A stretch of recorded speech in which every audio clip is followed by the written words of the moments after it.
Previously, as Jinwoo saved Hyen's life by transforming Byung-gu into a shadow soldier. As the Korean hunters departed, Jinwoo stayed behind to clear the remaining ants. Afterward, he reached level 100 and resurrected the Ant King as a shadow soldier, naming him Beru.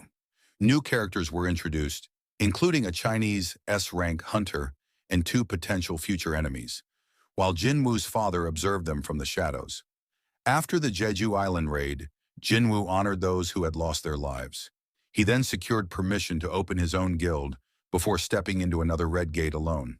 Inside the Red Gate, Jinwoo's shadow soldiers fought against the gate's monsters. He managed to find the boss, and the creature asked him if he was the one who had been killing his people. It tells Jinwoo that it is impressed he managed to reach this far with such a small body, but this is where it all ends. He orders his people to come out, as he had already stationed them, to ambush Jinwoo in this place. But nothing happens. The creature wonders what is going on and why his minions are not responding to the signal. We see Jinwoo standing there. He tells the creature, "Call me small now." That's funny. He gives the signal, and the place starts to fill up with shadow soldiers as they come out of the forest with the heads of defeated minions. As the soldiers emerge, Jinwoo taunts the creature, saying, "Seems like no one is left." The creature wonders what is going on, and all of a sudden, he gets hit in the face by something. As he checks, it is another one of the dead minions. He looks towards Jinwoo, who is standing alongside his army. Seeing this, the creature starts to panic and orders his henchmen to destroy them. Jinwoo also orders his soldiers to take care of all the enemies, and both sides start to charge toward each other. The fight starts. The shadow soldiers were far superior compared to the advancing enemy, and they started to take out all of them without any issue. Meanwhile, Jinwoo was making his way toward the boss as Tank cleared the path for him. Seeing this, the boss gets furious and charges toward Jinwoo. But before he could do anything, Beru, along with Igris, starts to cut it down. Beru cuts off one of its arms, while Igris chops off its leg, and the creature falls to the ground. As it looks up, it sees Tusk towering over him, using his ability, Inverse Gravity, to pin the beast to the ground. With the boss pressed against the ground, Jinwoo slowly advances toward it. As he gets to the creature's face, he tells the thing, "Now you will answer my questions. It will be less painful for you if you do." After he interrogates the beast, he stands in front of its lifeless body, thinking, it must be the system interfering again, as he was not able to gather any important information from the boss. He opens his inventory, saying, "I'll find out sooner or later anyway, so it should be fine." He brings out a key from his inventory that he received from the cursed random box, thinking, I reached level 100 at the Jeju Island raid and met the minimum requirements to unlock the dungeon. He looked at the key and was able to see its description. It was the key to the Cardion Temple, and a timer was displayed, showing how much time remained before he could enter the dungeon. Once the time ran out, the key would expire. While reading the description, he starts to get flashbacks of the dungeon from the last time he was there, thinking the system was calling him back to the place where it all started.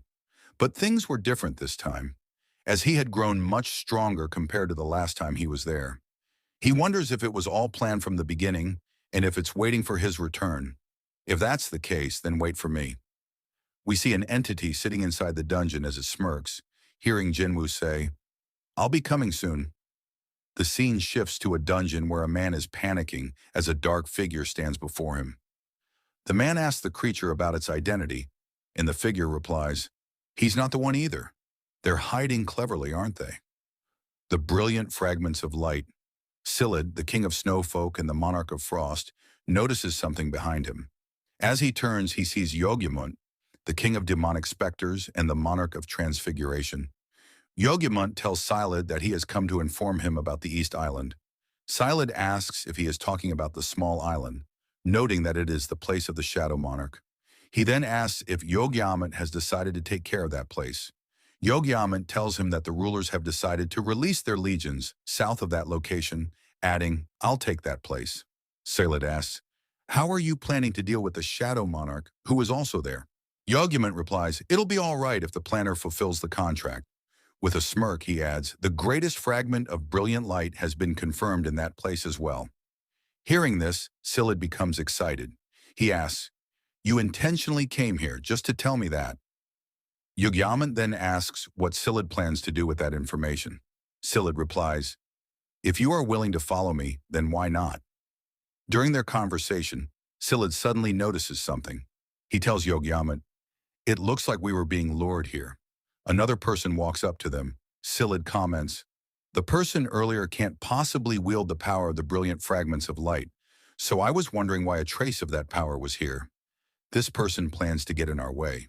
With rage in his eyes, the man asks them about the small island to the east, questioning if they are referring to Korea. Silid asks, "What are you going to do about it?" From behind, Yogyaman tells them, "We do not have time to deal with him." As they begin to leave, Silid taunts the man, "Try and stop us if you can." The man charges toward them, declaring, "I won't let you escape." As he strikes, Silid effortlessly blocks the attack with his ice shield. With a grin on his face, he prepares to counterattack. As he unleashes his power, a massive explosion engulfs the area. The scene shifts to Jinwoo as he walks to his car. Just as he's about to open the door, a man approaches him and asks, "Excuse me, are you Sung Jinwoo?" He introduces himself as Adam White, a senior official from the Federal Bureau of Hunters. Adam hands Jinwoo his business card and says, "It's a pleasure to meet you, Mr. Sung. Feel free to call me Adam." He apologizes for the sudden appearance, explaining that he's been difficult to track down, and he adds that he even stopped by their office. Jinwoo, now thinking Adam might be the person Jinho mentioned who was looking for him, asks, "What business do you have with me?" Adam responds that he wants to share some information with Jinwoo. Intrigued, Jinwoo asks, "What kind of information?" Adam replies, "Perhaps no country or institution in the world could provide the information I'm about to share, except us." When Jinwoo asks why they're willing to share this information with him, Adam explains, "Because we benefit from sharing knowledge with special individuals like you." He further explains that they had planned to visit him for another reason, but after seeing the events of the Jeju Island raid, their deputy director wanted to meet him in person. Adam smiles and adds, "I'd say this is unprecedented, and our deputy director will explain the rest of the details. There's a car nearby if you'd like to meet with him." Curious about the information Adam wants to share, Jinwoo gets into his car and thinks, "Information, huh?" Still unsure if the details they wish to provide are reliable, he tells Adam that he will give it some thought and contact him later. Smiling, Adam comments, "How silly of me. I forgot that a good hand should never be hidden when striking a deal." Then he adds, "An upgrader." Jinwoo is taken aback. Adam explains, "An upgrader is an awakened being who can enhance the abilities of another awakened being. Have you heard of them?" As he asks, the scene shifts to a car where Adam and Jinwoo arrive at a building. Adam then introduces Jinwoo to Michael Connor, the deputy director of the Federal Bureau of Hunters. Michael shakes Jinwoo's hand and says, "It's a pleasure to meet you." After the introductions, Adam announces that he will serve as their interpreter. Michael, being direct, slides a stack of immigration documents across the table and says, "It usually takes anywhere from 1 to 2 years for processing, but we're willing to make an exception for you." He adds, "Just say the word, and you'll be granted American citizenship in a second." Jinwoo, however, responds seriously, "I came here because Mr. White said you have some information to share with me. An awakened being who can enhance the abilities of another awakened being. An upgrader." "Is it possible for a hunter's abilities to be upgraded?" Jinwoo asks. Michael smiles and replies, "Actually, the person who possesses such power is here right now." Looking to the back, he instructs his staff, "Please tell Ms. Sellner to come in." As Ms. Sellner approaches, Mr. Connor introduces Norma Sellner to Jinwoo, informing him that she is the only person in the world capable of enhancing the abilities of awakened beings. Observing her, Jinwoo thinks that she seems like a completely different type of awakened being. Michael then speaks up, telling Miss Sellner to explain to Jinwoo the extent of her powers. Miss Sellner begins by addressing Jinwoo, acknowledging that he might be skeptical about what she's about to say. She adds that everyone had the same doubtful look when they first heard it. However, she tells him that once he experiences her power, he will beg for more. This prompts Mr. Connor to call out to her as she approaches Jinwoo. Mrs. Sellner explains that Jinwoo might already be aware that every awakened individual has a limit to their strength, and no one can surpass that limit. An awakened being's rank would always remain the same unless they undergo a second awakening. This, she notes, was common knowledge among hunters. Jinwoo then asks, "But you can change that?" To which Ms. Selner responds, "Yes."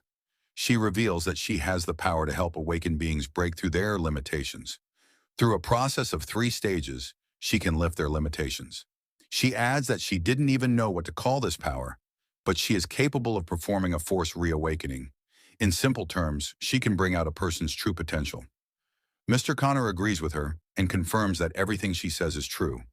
However, he points out that Ms. Selner would need a long period of rest after each use of her power, which means she can only help 3 or 4 individuals per year. Jinwoo thinks to himself that he would be one of the 3 or 4 people she would help. If what she said was true, then she must have an incredible ability. He then asks, "How effective is the process exactly?" Ms. Selner explains that the results vary for each individual, but after going through all 3 stages, an individual would experience a strength increase of anywhere from 20% to 30%. Upon hearing this, Jinwoo is stunned. A 20% to 30% increase in strength seems insane. He now understands why Hwang Dong-soo had decided to go to America, despite facing so much public criticism. Jinwoo thinks to himself, who would turn down such an offer? He then asks, "What if someone finds out about her powers?" Mr. Connor replies, explaining that this is exactly why she is under their care. They ensure her safety while compensating her with a suitable salary. In return, Ms. Selner would help enhance the abilities of their selected hunters. Mr. Connor then introduces her again to Jinwoo, explaining that her power would be used on him as a gift. Still doubtful, Jinwoo asks, "You mean as an offer?"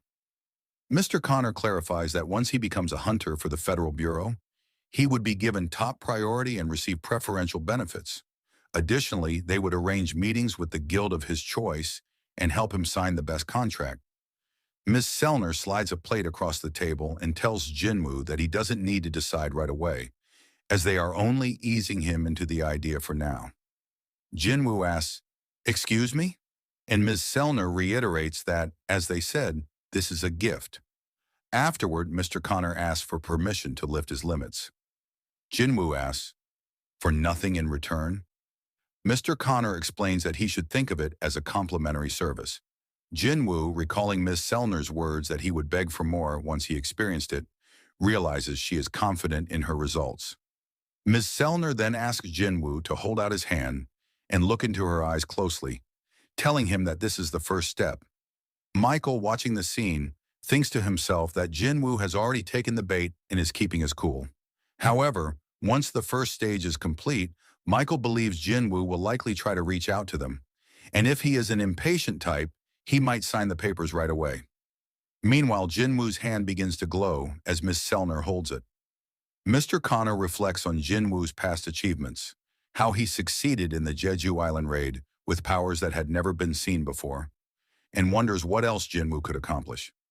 As a green aura surrounds Jinwoo and the light in his eyes intensifies, the process continues. Ms. Selner's eyes begin to glow, and she is enveloped by a powerful aura. Suddenly, it becomes clear that she has shifted to a place filled with darkness. A face appears behind her, where only darkness remains.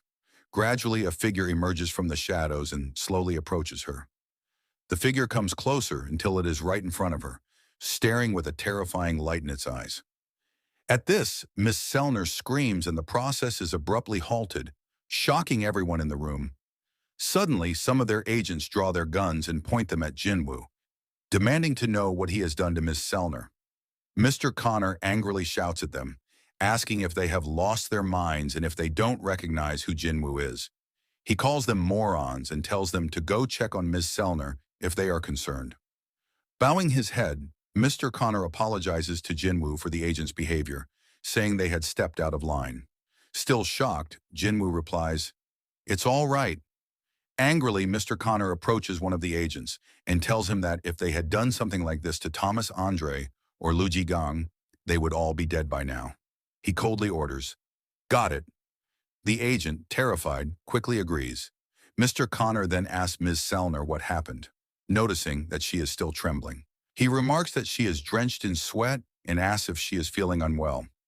After that, Mr. Connor explains to Jinwoo that Ms. Selner is feeling unwell and asks if it would be okay to reschedule the procedure for another time. Jinwoo agrees. Mr. Connor then instructs Adam to escort Jinwoo out of the room. Once Jinwoo has left, Mr. Connor turns to Ms. Selner and asks what happened. Her face is still filled with fear, and her hands tremble as she stutters, "He's a king, and a powerful one at that." Mr. Connor is stunned by her words and asks if she means Jinwoo is as strong as a national-level hunter. Ms. Selner shakes her head, unable to explain further, and reveals that she hasn't experienced anything like this before. "He is a king," she repeats, "but not an ordinary one." She explains, adding, "While I was looking at him, he was also looking back at me, an infinite darkness within him." Ms. Selner says that there is no limit to his power. Fast forward, we see Jin-ho sitting in the office as he takes care of some business. He says, "These haters, sending complaints after getting sued and crying like kids, that won't work." After some time, he finishes his work and thinks he has managed to single out all the groups slandering Jinwoo. As he rests, he sees Jinwoo standing behind him, who tells him, "You sure are working hard." Jin-ho thinks. He comes and goes without even making a sound. Jinwoo asks if there was any trouble. Jin-ho tells him everything is going smoothly and asks why Jinwoo is dressed like that. Jinwoo hands him a bag full of magical cores, saying, "You said we needed money for the guild." Looking at that, Jin-ho tells him they don't need to worry about salaries for the employees. Jinwoo asks what he means, and Jin-ho reminds him they need another member for the guild. To hire someone, they need to pay them salaries. Jinwoo tells him, "Even if we need a member to just fill in the empty space in the guild, we want someone who is sincere, who can stay and work with us." Jin-ho, with a serious look, tells Jinwoo there is one more urgent thing they need to take care of first. They need a name for their guild.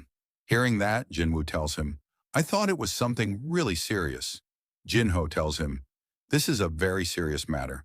He starts suggesting names like Sungyu Guild after Jinwoo's last name, even though Yusung sounds more natural. Or maybe they could be the Wooho Guild, after the last characters in their names, or Jin Guild, using their middle characters. Hearing all the suggestions, Jinwoo decides to name the guild Solo Play Guild, explaining, "After all, it's a solo player guild." Hearing that, Jin-ho thinks, was that supposed to be funny? As they talk, they hear a knock at the door. Jin-ho goes to check who it is. The person asks if this is Hunter Jinwoo's guild office. Jin-ho tells the person, yes, it is, and as he looks at them, he is shocked to see it is Hunter Cha. Jin-ho asks her what she is doing there, and Cha replies, saying she wishes to join his guild.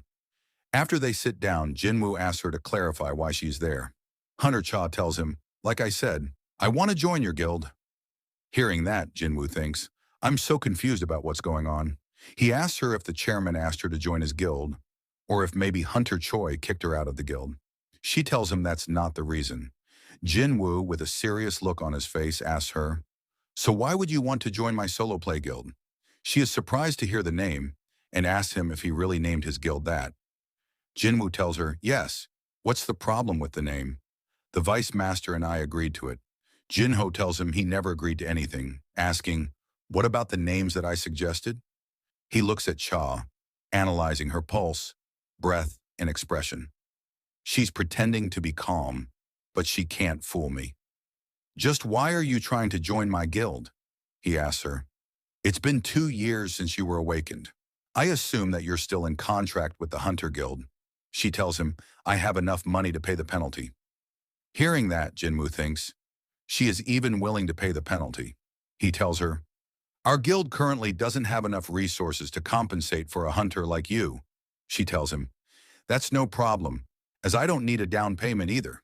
He asks her, "Why would you want to join our guild then, as there is nothing for you to gain here?" She starts thinking, how should I explain this? Even if I do, it'll definitely sound crazy because at first I was just drawn by the fact that his mana didn't smell like the other hunters.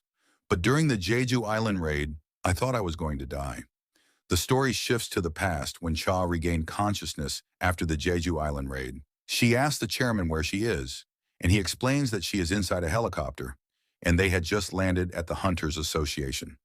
He says, "Soon they'll send you and the Hunters to the hospital." She asks about Jinwoo, and if he was the one who saved them from that monster. The chairman tells her, yes, it was him. Hearing that, Cha thinks, it wasn't a dream, and wonders, I almost died this time. And a similar situation might happen in the future, where I can't possibly avoid death. We see Cha in the present as she is thinking about how she should explain everything to him. She starts to blush, thinking, I wish to stand by your side till the very end. Seeing her like this, Jinwoo wonders, what's up with her? Is it something she can't tell me? As she tries to calm down, Jinwoo thinks, why can't you answer me? Looking at her blushing face, he can tell that she is hiding something. He asks her, so you won't answer me? Cha replies, I want to live comfortably. Is something wrong with that? Hearing her answer, Jinwoo thinks, Hunter Cha is only 22 years old, and the burden of being an S rank must be hard for her. The Hunters also suffered greatly during the Jeju Island raid, so I can understand why she wants to join us. Jinwoo tells her, there's an entrance test for our guild. She tells him, that wasn't in the recruiting notice. Jinwoo tells her, maybe the guild vice master made a mistake since it's a new rule. He asks Jinho to go and fetch them some drinks and snacks. After he leaves, Hunter Cha asks him, what kind of test is it? Jinwoo tells her, you have to win against one of my summons. Cha asks him, am I that much of a weakling in your eyes? What kind of summon is it? Jinwoo, hearing that, tells her, for you, Hunter Cha, I'll use my strongest summon. They start to get up, and Cha asks him, when's the test? Jinwoo tells her, let's do it now, and suggests, how about we do it in the gymnasium of the association? He thinks, this is a good chance for me to test if I can use the shadow exchange with two people. He tells her, you don't have to leave. We can use a shortcut. He gets close to her saying, we just have to stick together for a bit. When they are ready, Jinwoo uses shadow exchange, and they both get covered by darkness. Meanwhile, Jinho is entering the room with something to eat, and after entering, he sees a high orc standing in front of him instead of Jinwoo and Cha. They both stare at each other awkwardly as the orc takes the food from his hand and eats it in one bite. The scene shifts to the gymnasium where the two have teleported. Cha is surprised and asks Jinwoo, how did you do that? Meanwhile, Jinwoo thinks, I was right. The shadow exchange works as a gateway since I was able to move with a person in it. He tells Cha, let's get started. She tells him she left her weapon behind, and Jinwoo asks, are you talking about that pickaxe? Cha tries to explain, that's not my weapon. Jinwoo, smiling, tells her, I was just kidding. She tells Jinwoo that there might be a weapon worth borrowing in the storage. She opens the door and sees a room filled with weapons. She thinks, these weapons are reserves, so they aren't that good, but they're suitable for practice. She comes out with a sword, telling Jinwoo she is ready. Jinwoo asks, will you be all right? That's not the weapon you normally use. Cha tells him the weapon doesn't matter, as the monsters never fight on their terms anyway. Jinwoo thinks she's right. He wonders, who should I summon? An ordinary soldier would be shredded to pieces. He summons Yggdrasil, saying, among my soldiers, he is the best swordsman. She asks him, what are the conditions for winning or losing? Jinwoo explains, you either win by destroying the summon, or you lose when you decide to surrender. He thinks, I said I'd call my strongest soldier to test her, but Baru is too much for her. After they had prepared, Jinwoo gave the signal to start the test. He noticed her gathering up her mana, and a thought hits him about what she said. Weapons don't matter. He stopped them, saying, wait a moment, and asked Cha to turn back. As she did, he started to take out a weapon from his inventory. It was the Demon King's longsword. He hands it to Yggdrasil, telling him to use it, and tells them to start now. They both prepare to fight. Yggdrasil, using the sword's ability, launches a powerful wave of electricity toward Cha. But before the attack lands, she manages to dodge it. Seeing this, Jinwoo thinks, as expected, she's fast. If this were an average person, they would have died at the slightest scratch of that swing. As the fight continues, they start to exchange blows, creating a lot of noise that attracts the attention of Chairman Gogenhee, who was sitting in his office. He thought there wasn't supposed to be anyone in the gym today. He called someone, asking them to connect the CCTV footage inside the gym to his room. As he looks at the footage, he notices it is Jinwoo and Hunter Cha. He wonders when these two entered the building. He remembers Cha's expression from the time when he told her Jinwoo was the one who saved her, and with a smile thinks, I really was blind. He tells the person on the call to turn off all the CCTV cameras in the gym and write down that there was an inspection today. After that, the chairman sits calmly in his office when suddenly the ground starts to shake. After everything quiets down, he says, as expected, they're enjoying their youth. Meanwhile, Jinwoo is surprised to see something. Yggdrasil was defeated by Hunter Cha. She asks him, was the Black Knight the strongest one you have? You said you'd summon your strongest, didn't you? Please summon him now. Hearing that, Jinwoo tells her, you might get hurt. But she replies, it'll be fine because I would like to fight him once again. She sees a dark aura emerging behind Jinwoo as he summons Beru. He asks her if she is sure she will be okay.